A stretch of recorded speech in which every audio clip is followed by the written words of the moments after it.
finally managed to take the exhaust off. So this thing,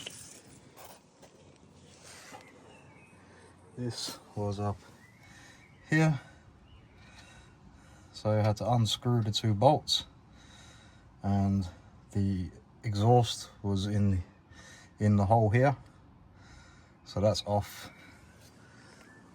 All exhaust. So my next stage is to take this bit off and replace the new one. So it looks like 2 of the bolts there, of course rusty as hell. Take it off, put the new one on. So we'll see again shortly. And there's another mount here. Beautiful. So I've got to take that one off first as well. So let's come back.